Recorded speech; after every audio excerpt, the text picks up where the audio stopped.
you have to know what you're investing in first. So one of the tough things about the medical cannabis business is that you have this big expensive prerequisite that you have to satisfy before you have an opportunity to sell, product or grow product, whatever your focus is going to be. So in the case of Pennsylvania, that application effort costs $1.5 million. Okay, so that's your high risk capital, and so those are people who typically know something about the business. They're looking to align with your team because they're bringing some type of expertise, and then you have your next round of investment after you receive the license. And I think we all have to deal with qualified investors. Anytime you put out a private placement memorandum, the rules are $200,000 a year in income or $1 million of net worth. And so when you start to take in that money, you have to make sure that the people that you're dealing with are credible and are telling you the truth, because the compliance for all of that will fall back on you. You're responsible for it. Absolutely. And I'm going to jump down to Marvin. Can you give some tips on what you look for in investing in a business? Well, I look for it because I said I'm like 5 different companies, and the number one thing that I look for is a company that's going to put patients first, because there are a lot of people in this space that are getting in for profits, and I don't think in this space that should be important. I think it's about the patients and making sure that they're taken care of, because the patients are going to be your mother, your grandmother, your uncle, and your aunt, and there's a lot of yahoos and former drug dealers in this industry. So it has to be, solid people and a product that I think the general public is going to want. And we're talking about, when you talk about the plant, 4 of my companies do not touch, we don't touch the plant. One of them is the medical marijuana company with Montel Williams, which I think he's certified, and very impressed with him, and it took me a while to get to know him and invest in his company. The other was our CBD, and I don't know if people know, if this is their first time here, is CBD is one of the cannabinoids in the cannabis plant that doesn't get you high, but it has all the medicinal benefits, and so that's the side I'm on. Not that I'm against THC, but that's not for everybody. And I have water, I have pain creams, I have beauty products, I have protein shakes, gummies, tinctures, swabs, whatever it is, we can try to infuse it with CBD. And that's what I look for, something that the public is already using and trying to enhance it. Because one of the things that's in formulation now for my company, one of my companies, is we're going to come out with a sugar-free sports drink. One of the reasons why I don't drink Gatorade and Powerade and all that stuff is because of sugar content. And despite what they're telling you, the nutritionists that they're telling you about fat content or whatever, that's propaganda from the sugar industry. It's the sugar that causes the illness and that's kicking your butt. And I'm not a big THC guy. And when I was using illicit drugs, I was on the other side with drink and what have you. But I know sugar lights up your brain like unbelievable, more than cocaine did. And so that's one of the reasons why we're doing that. But getting back to the question, is putting people first and then having a viable product out there. But it also has to be a solid business plan, because I've seen some business plan that'd be like, what is this? And there are a lot of great ideals in this space, but most of the time they don't match up with their business plan. Thank you. And I'm actually going to follow up with Dr. Knox, but I will say this. Marvin actually suggested that I try one of his products that I am in love with, the Isoderm, the blue bottle. Oh, yeah. It's serious. Like, I'm not one who was really using much products before entering the space. Now I laugh at typical pharmaceutical things that I find in Duane Reade or CVS or Walgreens. He introduced me to this product that he has. I promise you, if I feel like I think I might be getting an ache, I'm like rubbing it on, and putting it here, putting it there. be exploratory. Try these products. They really do work. And so that brings me to Dr. Knox in terms of trends and outlooks. I know we were talking about health earlier, so can you talk a little bit about that? Yeah, CBD is huge. We're talking about trends and outlooks, right? Hemp-derived CBD is huge right now. There's even multi-level marketing companies that are promoting hemp CBD because CBD is CBD. It's CBD, right? Molecule. It does wonderful things. It's an antioxidant. It's an anti-inflammatory. It's a neuroprotectant. CBD as a trend in of itself is a good trend as long as it comes from a clean source material and as long as it's processed responsibly.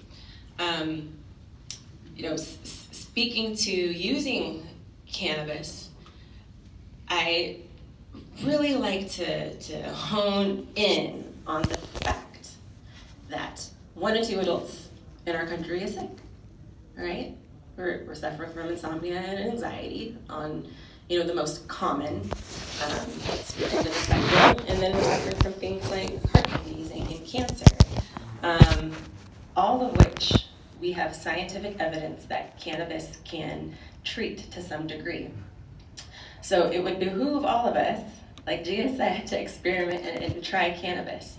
It's very broad spectrum, meaning that it can treat a lot of conditions, and it has a very broad safety profile because it's a whole plant, right? When we get into pharmaceutical drugs that are based off isolates, so singular molecules, well, they might target something in the body that makes us feel a little bit better, but at the expense of toxic side effects, adverse effects.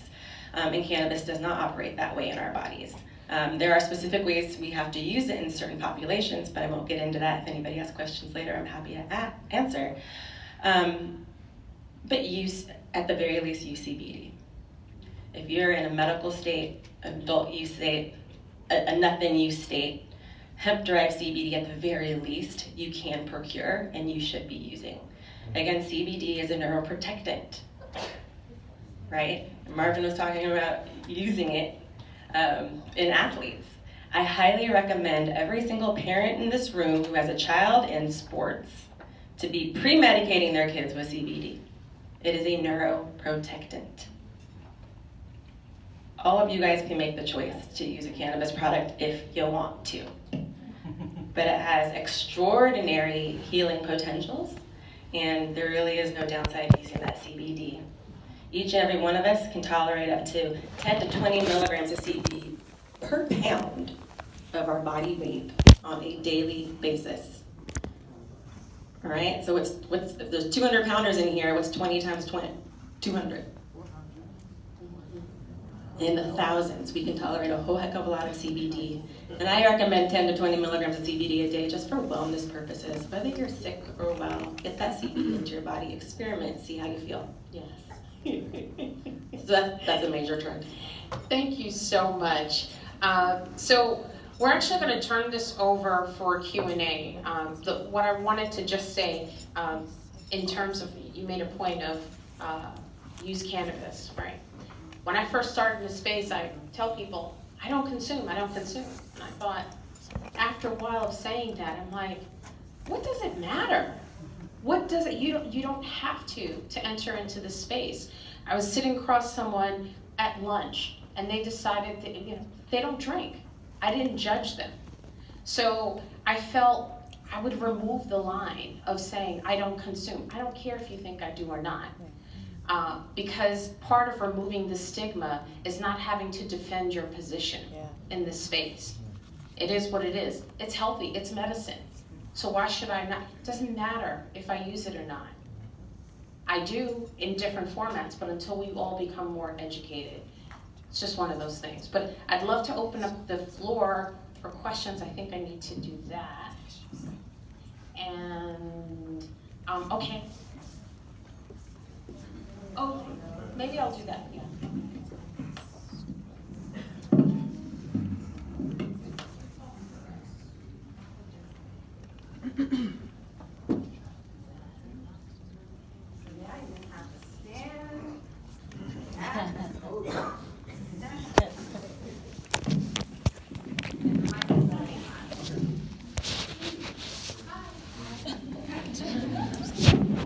I just want to say excellent job, great information. I'm so glad I'm here.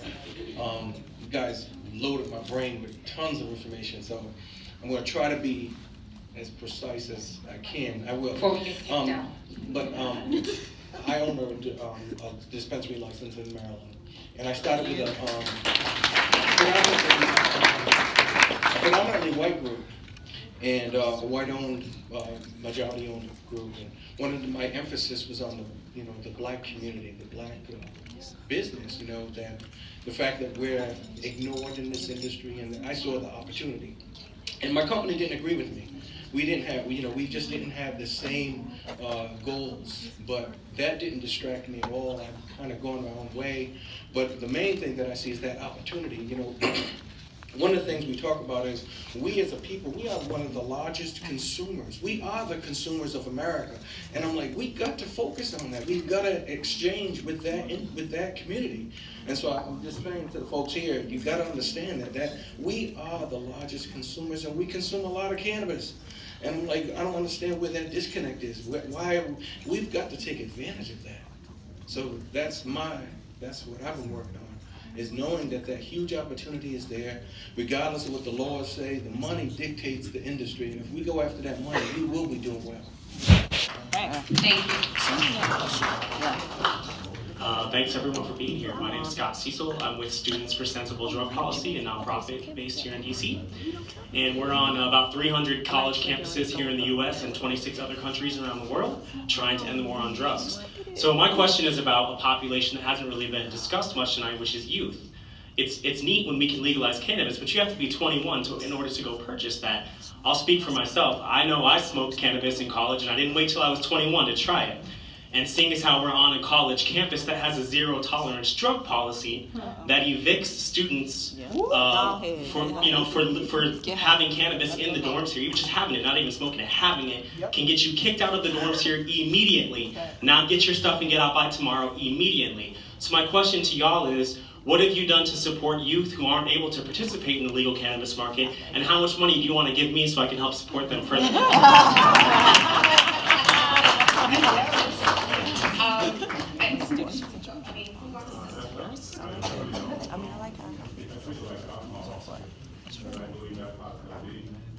At some point, everybody, I mean, in college, we have years and what have you, but it was still, outside the law.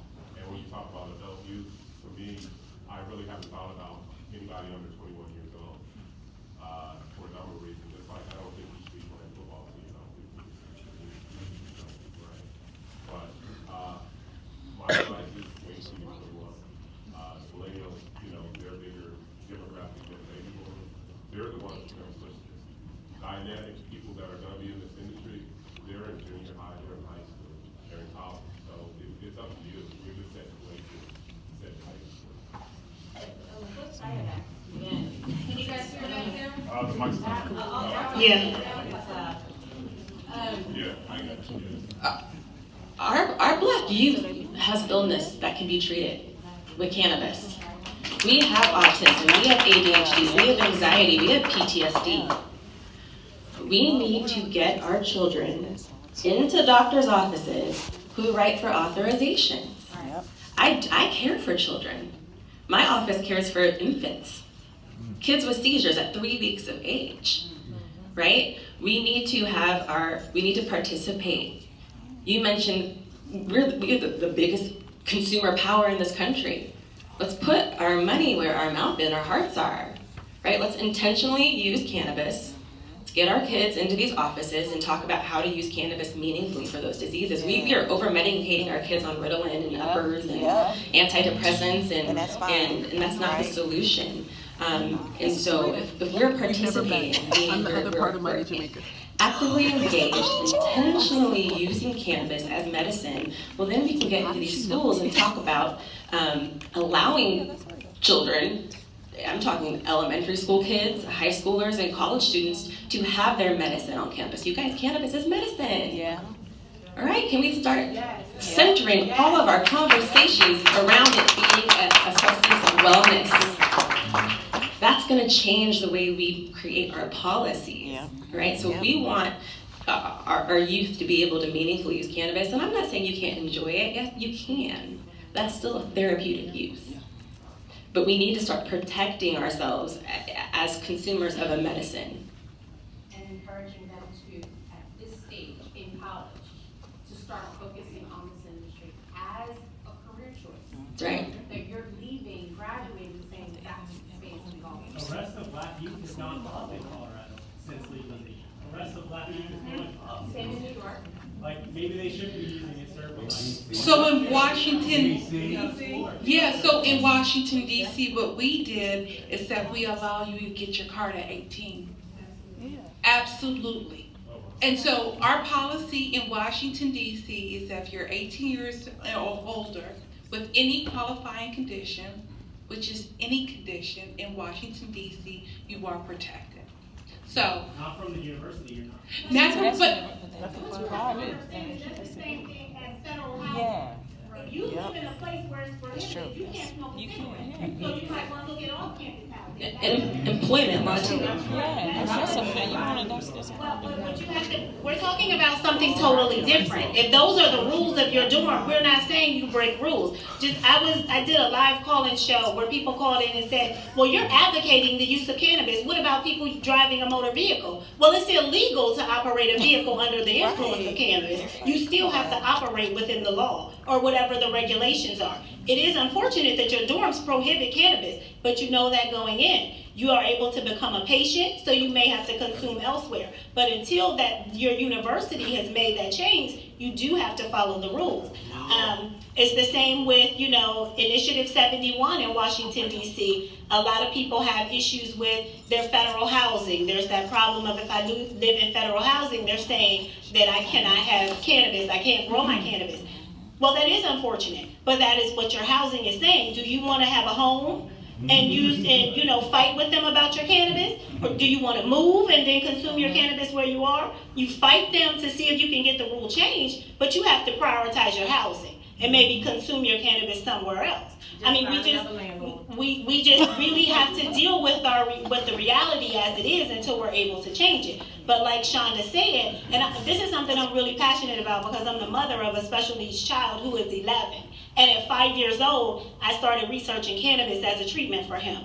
The very first pediatrician to come into my business to write recommendations for children is my son's pediatrician. And she's a developmental pediatrician. She worked and trained at Kennedy Krieger for about 15 years. And both her and the partner in her office are writing recommendations. We had one child come into the school. I live in Howard County. So we went to the school with the parent. The pediatrician went to the school with the parent to speak to the school nurse because they were okay with making sure this child could take their Vyvanse, but they were saying they couldn't take their medical cannabis. So we took the physician along with the parent to the school and let the school know that when the mother was coming there every day because the mother wasn't giving the child the Vyvanse anymore, so the school didn't know what was going on. She was taking the child outside of the school to treat the child with their medical cannabis, but they had noticed an improvement in the child, in his function, in his focus. So we took the physician to say, this is what's been going on for the last 30 days. So we were able to get an exception for that child. You just have to fight for the things that are important to you, because no one's going to just make it happen. Thank you, everybody. Hi, my name is Tikia Young, and I'm actually having this question earlier, so I'm glad I'm here again. And the question is in reference, my background is in physics and bioengineering, so my question is on the STEM side in terms of the industry. What do you see currently going on right now, and what can you foresee as the needs as it relates to technology, whether it's fintech, health tech, ed tech, or STEM? What do you see as forthcoming for people who are interested in getting into the industry from a technical and business side? Do it.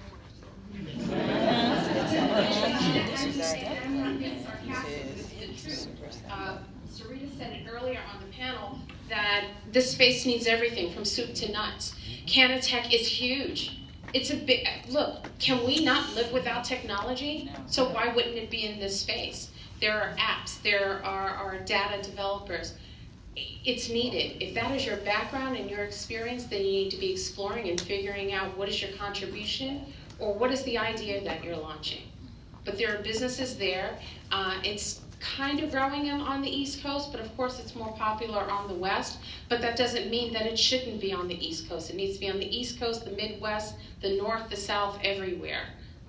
Technology is key. We can't live without it now. Hope that answered your question, Tia. I was like, I know, so it's like an Ia.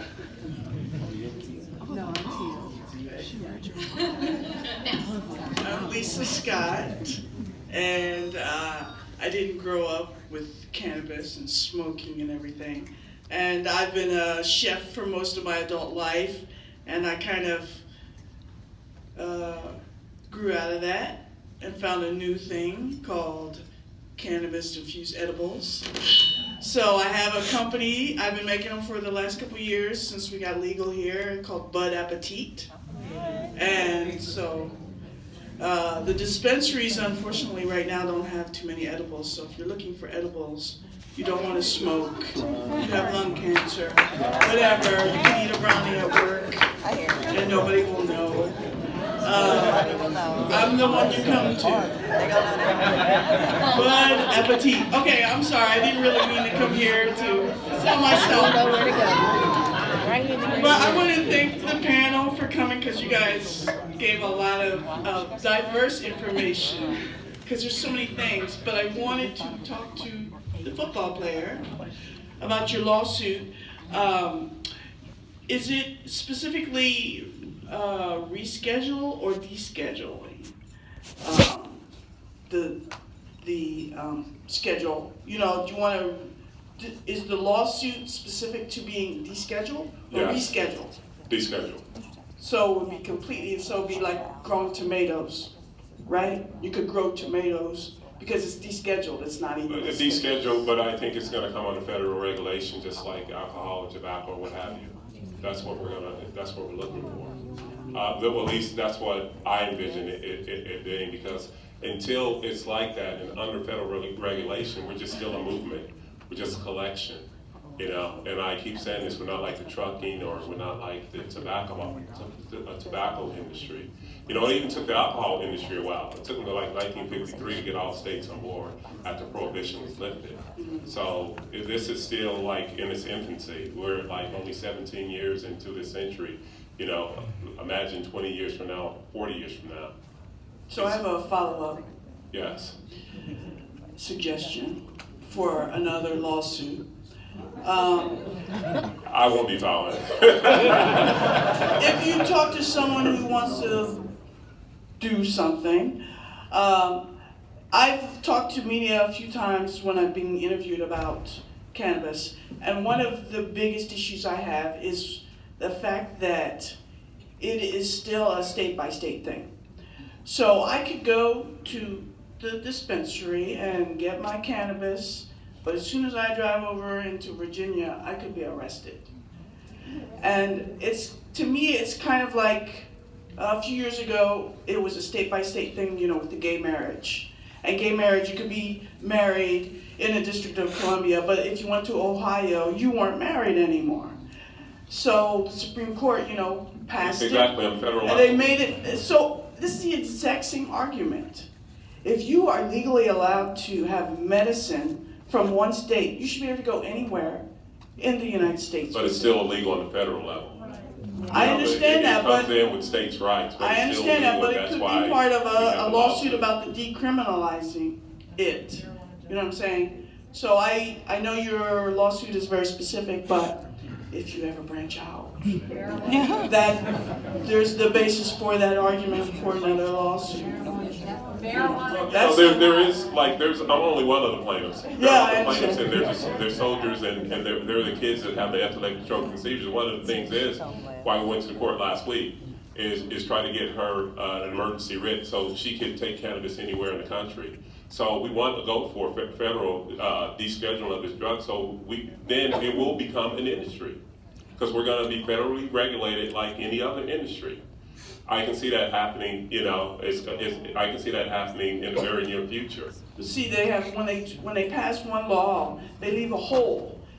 There's an opening, like in DC, they passed a law that you can have certain things recreational, but then there's these holes, okay, so there's these holes in the law, and people are working and living in the gray areas of the law.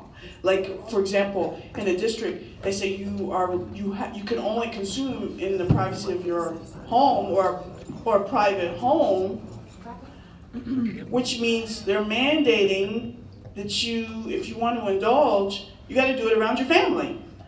And that's kind of, in some states, you could be arrested for having cannabis around your children, but here in the district, they're mandating it. So it's so crazy. So I just wanted to, if you run into anybody else or anybody who's thinking about a lawsuit, that should be the next one. Can I just, wait, I was actually gonna bring up that point. So just quickly, I heard murmurs of it. There are, I know you're at a Women Grow event, but I do encourage people to connect with other organizations. And so I heard people here, and someone said, what about, and I heard you mentioning marijuana justice. Thank you, because I'm like, stand up, let her know. If we're here to share information, if you know of an organization that can help her, stand up so they can see you again. Please find Lisa, please, please, please, so that she can help, someone can help her bring that to light. Thank you. Before you ask your question, so we have time for one more after him. So if you have a question, now's the time to get up there. Don't wait until the end. Okay. Well, you said you can do 1A, 1B, but there's only one more person after you. Okay. And not 30 minutes. Question. Just saying. The first thing that I would like to say is I just appreciate the time that you all have taken out from all of the business ventures and everything else that you've done to come and share the information that you have. So I'm just very appreciative of that. But I do want to ask a question, especially as it pertains to the minority community, is that they suffer from two stigmas, right? So the obvious stigma that we've been talking about right now is about, cannabis and its consumption. And the other one is about mental health issues.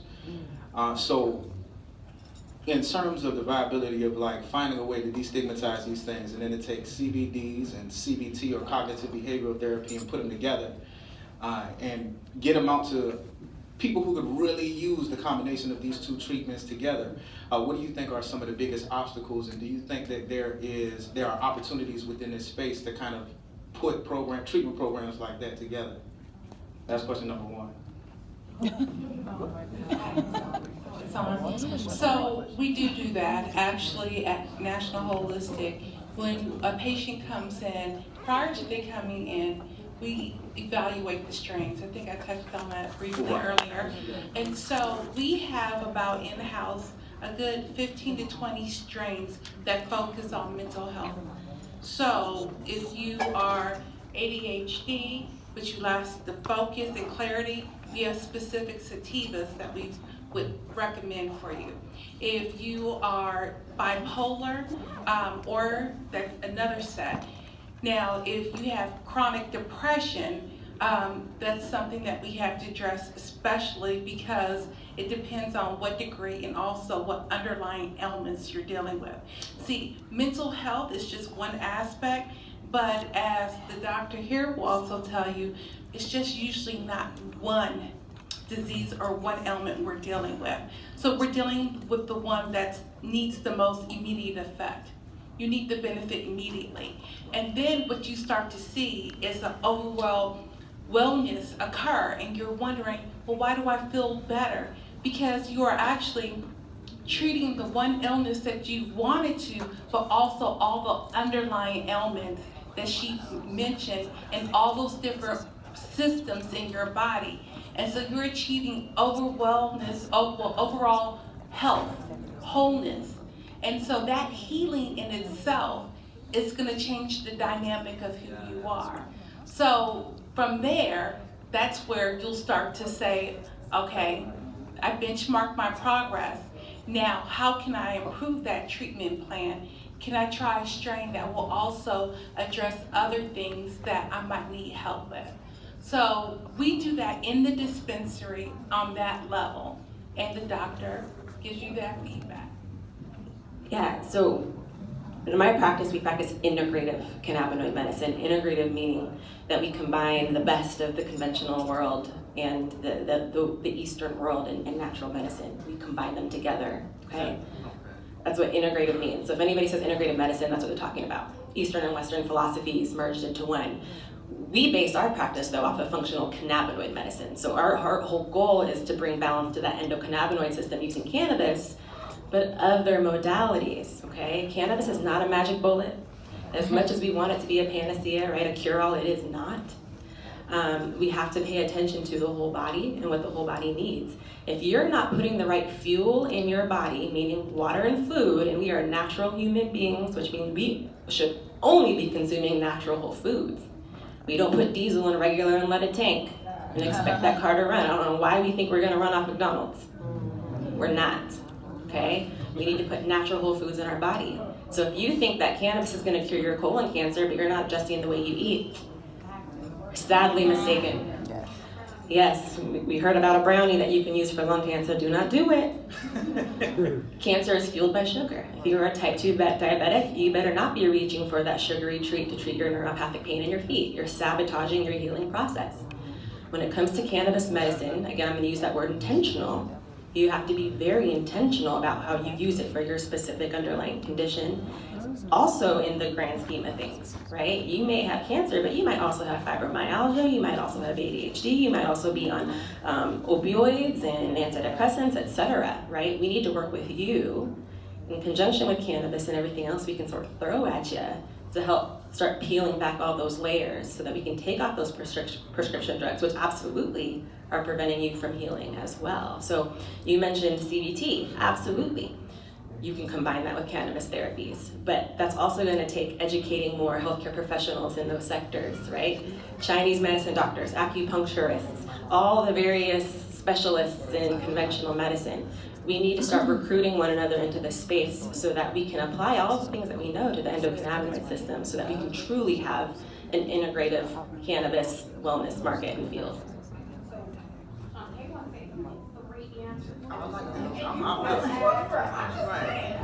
Okay, I wanted to just address what you said because you mentioned that you want to know how we are going to help destigmatize it.